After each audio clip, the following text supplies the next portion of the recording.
So what we would have covered on Wednesday, we're covering today. So today we're finishing up linear applications and models. And we're also looking at systems of linear equations, because this gives us the ability to solve some of these problems using 2 variables instead of 1. Remember, on Monday, we were only able to solve some of those application problems in terms of 1 variable. So I will be distributing the take-home quiz at the end of class, and that's due on Monday. And then note that Monday and Wednesday next week will be the last material we cover for the first test. But both of these classes are packed with material. So make sure, if at all possible, you don't miss classes on Monday or Wednesday next week. Okay? So let's see. And that puts our first test off. It would have been next Friday, but Monday after Friday's President's Day. So it's actually not going to be until February 22nd now. No, Monday the 20th, there are no classes, day classes that day. This Monday is the 13th, and and this is our class. Oh, okay. Well, at some point, if we keep missing snow days, what's going to have to come off these review days are kind of like, I don't want to call them bonus days, but they're sort of put in there. I never used to give review before tests. I would just start the next material, and then you'd have like 4 days in between. So at some point, if we keep having snow days, we're going to have to start chopping off some of these review days. And chances are I would take away the first review day, because as the material goes on, it gets more intense, and I'd rather save these review days if at all possible. So let's hope Monday we don't lose another day, but we can't control the weather. And also at some point I might say, if we miss a day, first of all, that reminds me, please read your GCC email, because it's my only way of communicating with you. So like if for some reason Monday's class isn't going to happen, I might say, watch the video that I have on YouTube, and I'll just take a video from the fall and put it in, because it's the same type of class notes and everything. And that's always true. If you're looking for a video from this semester and I haven't put it up yet, you can go to the fall, you could go to last spring and look for the same video. I make changes in the class notes, but for the most part, the material and the class activities are the same. But I think for this week or so, I would get rid of the review for the test if we have another snow day. So let's take a look at the preview activities. I'd like to go through these together, because I want you to have enough time to work on the class activities, and also to finish up class activities from Monday, which I wrote you a little email from. I'm just curious, how many people paid no attention to any of the GCC email? So I had sent out a couple of messages. Or you don't want to identify yourself? How many people paid attention? No. All right. So the point is, it's my only way I can get you information. So please take a peek at, especially on snow days, to your GCC email. Okay. All right. So let's take a look at these statements here. So the first statement asks if the ordered pair 4, -1 satisfies this equation. What do I mean by the language satisfies? What does that mean? Yeah. It's true. What's going to be true, James? Both sides of the equation. When what happens? When x equals 4 for y. Right. So when I substitute x equals 4 in for x, and I substitute -1 in for y, then the left side and the right side should equal each other. And we do. We get 2 = 2. So to say that the ordered pair 4, -1 satisfies this equation means it's a solution for that equation. It's another way to say it's a solution. It satisfies the equation. The left side equals the right side. And this equation is a linear equation in two variables, right? We could actually graph this.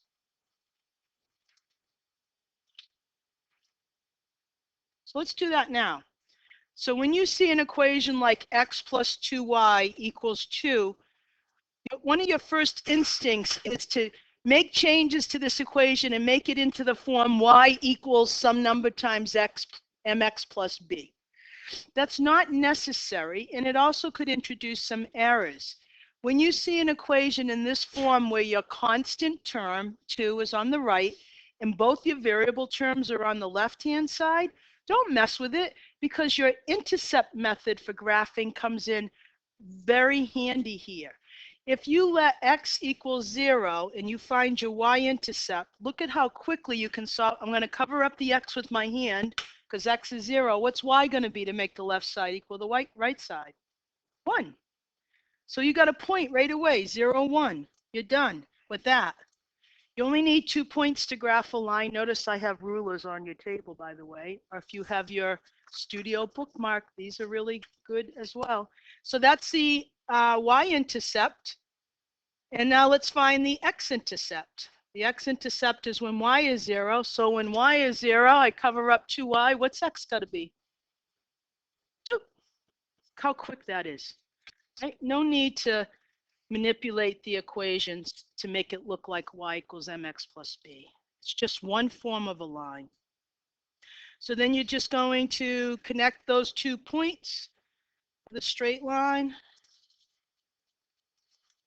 and you should label it. Always label whatever the equation for whatever line you're graphing. It's good practice. So there we go. Every single point on that line satisfies this equation or represents the solution set. This line represents the solution set for that equation, x plus 2y is 2. All right, so let's take a look at the next question. So A is true. And now it says, does 4, -1 satisfy x take away 2y equals 6? For those of you who I know there's always someone that goes ahead. Does that satisfy that equation? I hear a no. And I hear a yes. It does, and I hear a no. So it looks like we have some controversy, so let's give it a try. X is 4, take away 2 times a -1. That's 4 plus 2, and that equals 6. So it is a solution to that equation as well. So today, when we talk about linear systems, equations, linear equations taken together, looked at the same time, and one way to think of that is we could plot them and see what the solution is, the common solution, if there is one. But when we say that 4, -1 is a solution to the system, what it means is that 4, -1 is a solution for this equation and is a solution for that equation. In other words, 4, -1 is a point on both of those lines, so it's a common solution. So let's take a look at graphing that second line. Let's do that in green. X take away 2y equals 6. When x is 0, y is -3. That's the y-intercept. And when y is 0, x is 6. That's the x-intercept. And when I connect these with a line, let's see if I can do it here.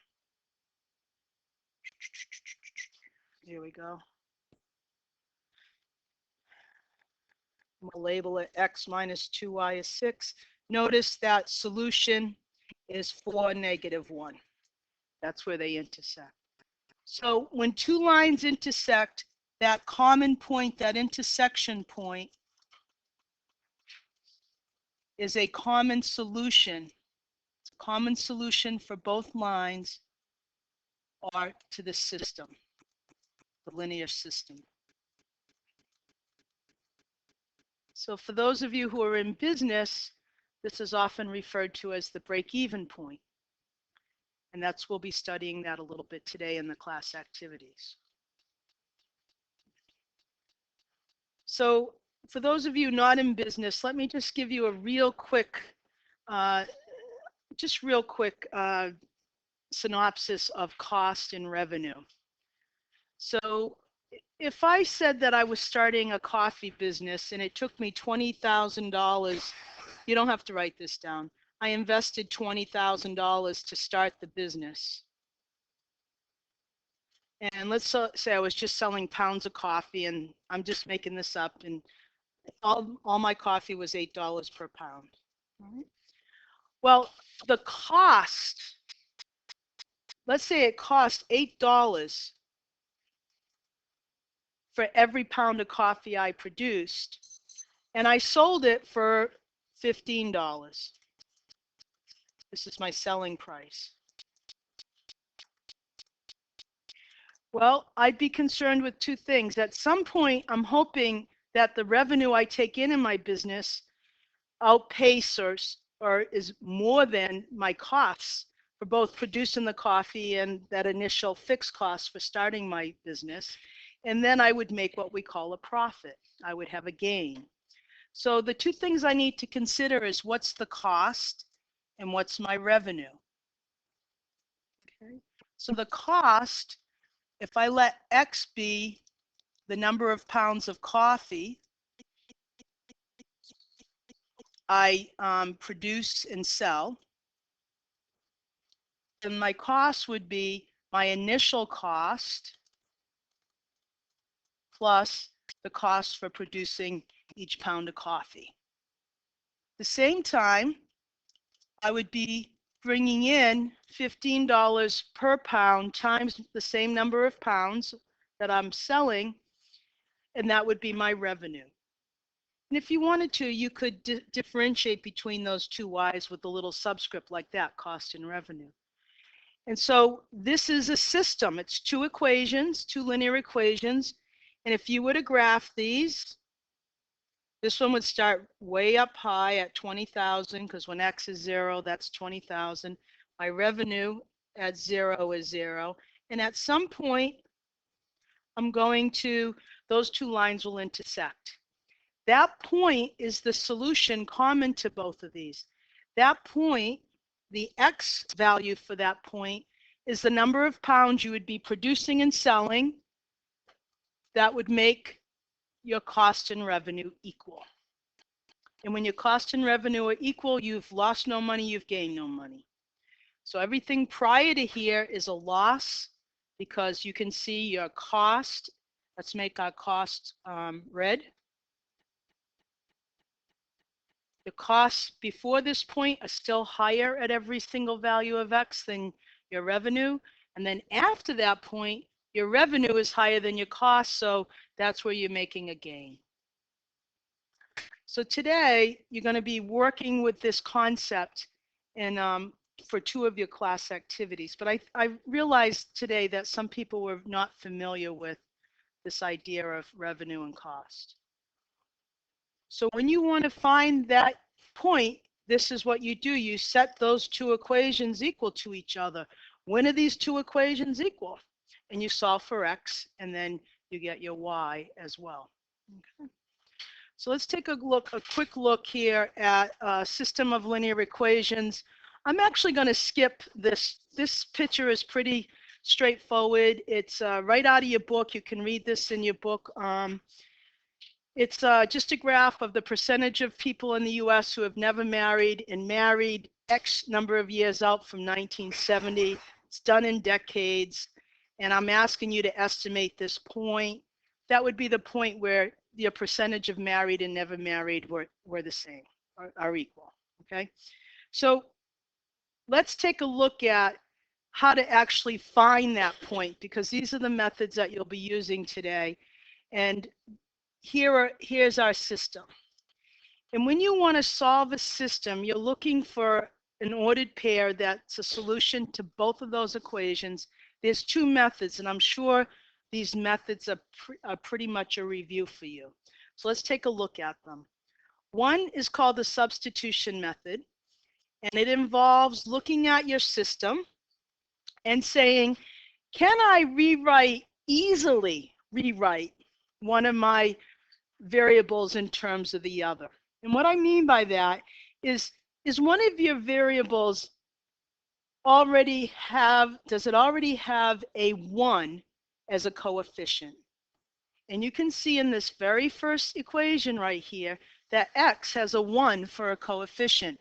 So you could take that equation and easily rewrite x in terms of y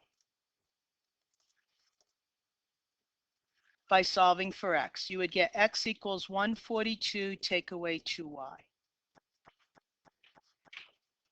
X equals 142 take away 2y. So now your system looks like this. You've taken that first equation and you've written it as an equivalent equation like that. And your second equation hasn't changed at all.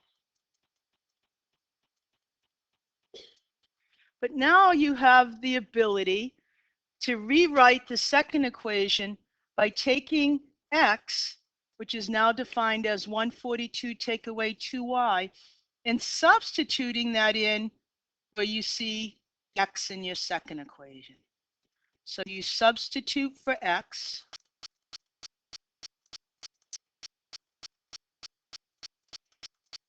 And I'm going to keep that blue so you can see how it works. So I rewrite my second equation, -3, and instead of calling it x, I call it 142 minus 2y.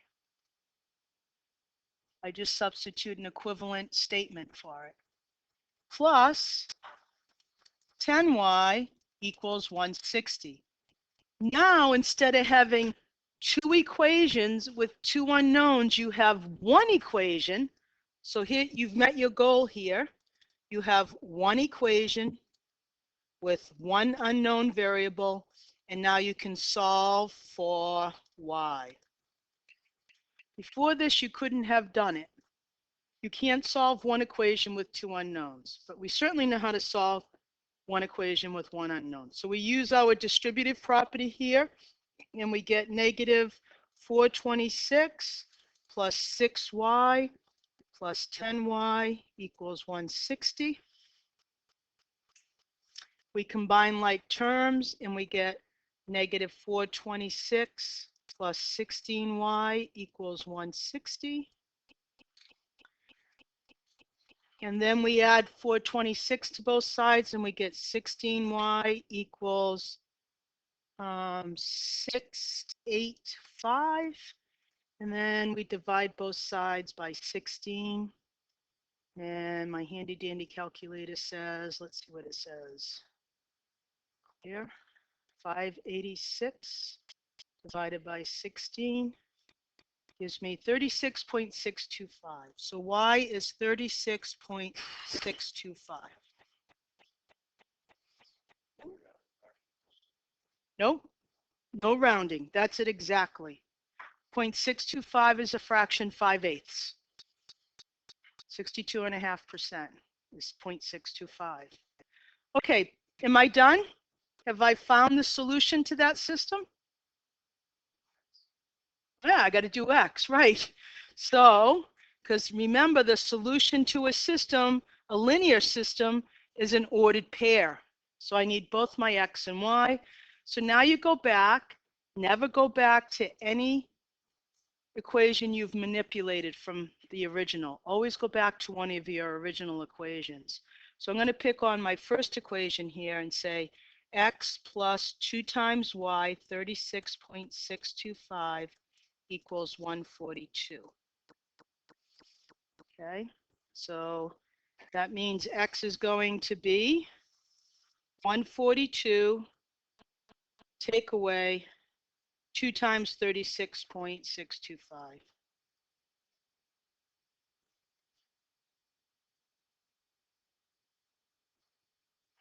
68.75.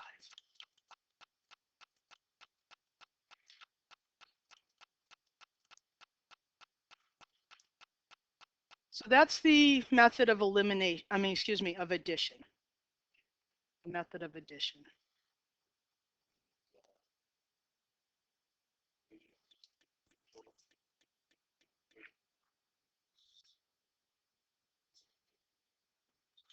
That's right. So where these two lines intersected back here, Jesse, that point exactly, we could only estimate it if we were just looking at the graph, but now we've done the algebra, and the algebra tells us that that point has these coordinates. So basically, 68.75 years after 1970, 36.625% of the population will be both married and never married. Not both, but 36.625% of the population will be married, and 36.625% of the population will be never married. And the rest falls in some other category like divorced or widowed or I don't know what. Okay. Those are just two I can think of off the top of my head. All right. So that's one of the methods. And you want to use this method if you look at your variables and you see a 1, because it's pretty straight, it's pretty quick and easy. The other method has two different names. Addition, which is the process you go through in the method. The elimination method is the goal of the method. So if we look at this system, we know one of our goals is to come up with an equation with one variable. So since we have two variables, we have to eliminate one of them. That's the goal. And the way we do that is by adding both equations together. So if I added both of these equations together right now, don't write this down, you don't have to write this down, I'd get negative 2x plus 12y equals 302, which doesn't help me at all, okay? Because now I have one equation with two unknowns, so that's not going to do any good. And I'm allowed to add these together because the left sides are equal to the right sides. So let's see. If my goal is to get rid of one of these variables, and I'm going to add everything on the left side, straight down like this, and everything on the right side, then one way that I could eliminate one of those variables is to have the terms, when I add them together, come out to be 0 times x or 0 times y. Then one of them will just be eliminated.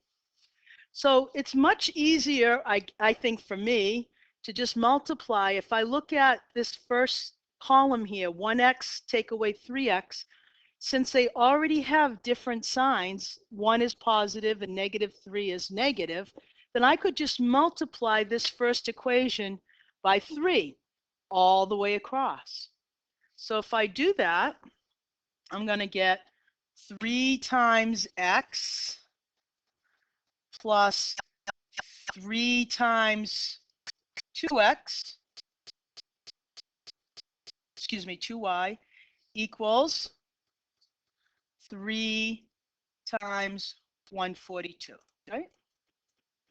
So I've just multiplied everything in that first equation by 3, which I have the right to do because I can multiply both sides of an equation by a non-zero number anytime I feel like it without changing it. And now look what happens when I add everything on the left side and everything on the right side. So I get 3x, take away 3x gives me 0x. Yoo-hoo! That's gone. It's eliminated because that's just a 0. And I get 3 times 2, 6y plus 10y is 16y. And on this side, I get 586. Lo and behold, that's exactly what we had up here. Right here, look, 16y equals 586 when we were using the other method. So our answer comes out to be exactly the same, 68.75 and 36.625. So there are times you have to look at each system and determine which method you want to use. Sometimes one is easier than the other. Sometimes people say, I always use the addition method no matter what, because that's the one I know the best. Does it matter, Linda, which one I use? And I say, absolutely not, whatever you want to use. Jesse?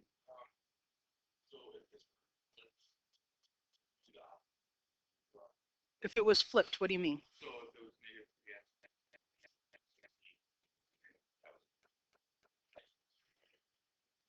I would still multiply by 3. Yep. Yep. Yep. Yep. So if you want to make up another one, if I had x minus 10y equals some number over here, and I had negative 6x minus 20y equaled another number here, and I was trying to consider which one to get rid of, I would always pick the one that had a positive and a negative. And so I would choose to multiply this top one by what, Jesse? What would you multiply? By 6, all the way across, right? Perfect. Okay. All right, so you have time now to work on your, oop, I have to do this one, I forgot. All right, so Monday, we had a problem very similar to this. In fact, let's go back and see what it looked like on Monday. Let's see. What did you do? Oh, that was a Monday, was it? Here it is. Yeah. Okay. So here was Monday's class. We talked about this. Okay, so here's where we were talking about taking $3,000 and separating it into 2 accounts. And remember, we called the amount in one account X, and because we only could use one variable, we had to call the other amount 3,000 minus X. Well, now we're going to have the ability to call one amount X and one amount Y, which makes life a lot easier for us. So I want to read this problem because my voice is running out. Nora, want to read that for us? A scholarship fund has $10,000. Invest in 2 funds, one low risk and one high. Actually, today 4% would be considered high, right? We'd be doing pretty good if we could keep it at 4%. Okay, so again, look at the question. How much should we invest in each fund? Boom! Your first 2 variables and their description is given to you right there. Now, I'm going to do this table in a minute. But for those of you who don't do the table and you want full credit for your Word applications on tests and quizzes and all that, you have to define for me and whoever's reading your work what your variable expressions represent. So you'll see this in a minute in the table, but if you don't have this table, then you have to say X, and if you use a Y, you have to tell me what the heck they are. So X would be, say, the amount in dollars invested in the 4% account. But does that take too long to write? No. And it doesn't take me too long to write -1 or -2 either, which I prefer not to do because I love giving everybody as much credit as possible. Okay? So this is helpful, not some, just to understand what you're doing when you're creating these equations, what they are actually saying to you in variables without the written language, because you've described it right here. So in your head, you've got a connection made. So what would I write for Y?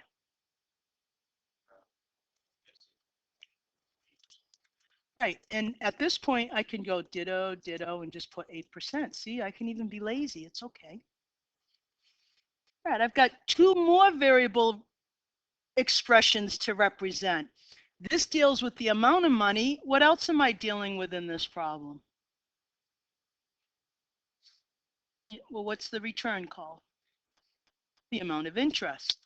So 0.04 times X is a variable expression. It means something. It doesn't mean 4%. 4% has no units on it. A percentage has no units. You don't know what, it has no meaning in terms of a context. The X has a context. It's dollars. So you're taking apart a small piece of that amount of money, and we're calling that interest. That expression represents the amount of interest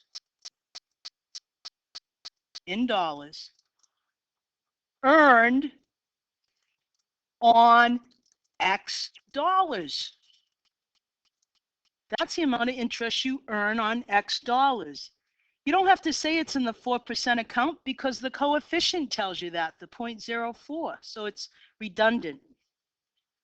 The 0.08y expression, dot, dot, dot, the amount of interest earned on y dollars.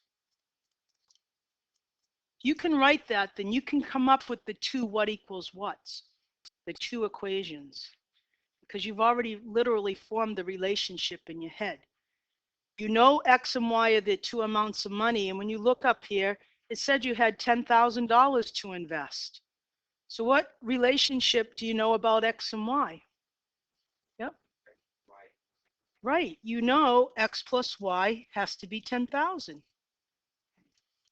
Because X and Y represent the $2 amounts that you've invested. And these two expressions, 0.04x and 0.08y, represent the two amounts of interest you earned after 1 year. What can you tell me about those two amounts? Other than Cyrus. Paul, can you tell me anything about those two amounts? I think you can. Because what can you tell me about these two amounts of interest? Is there anything telling me about those two amounts of interest in the problem?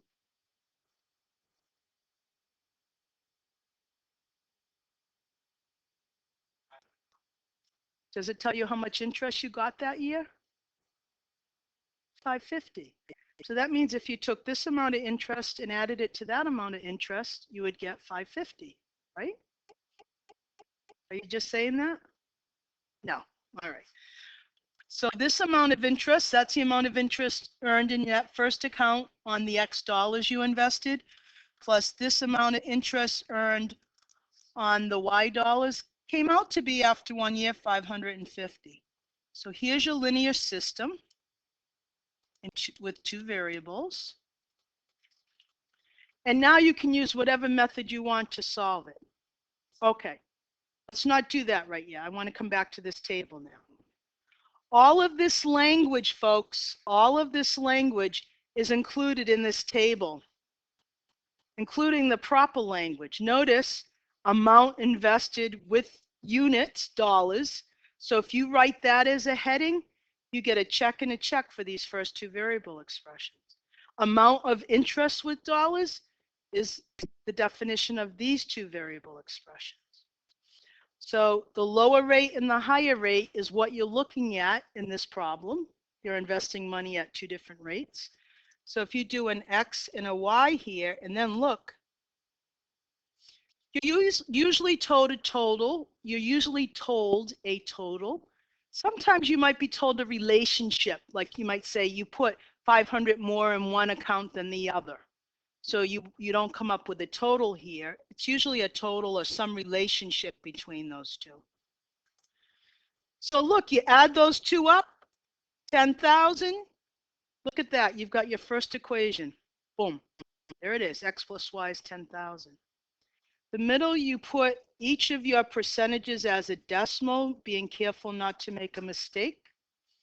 And when you multiply across each row, you get the amount of interest that you've earned on each of those accounts.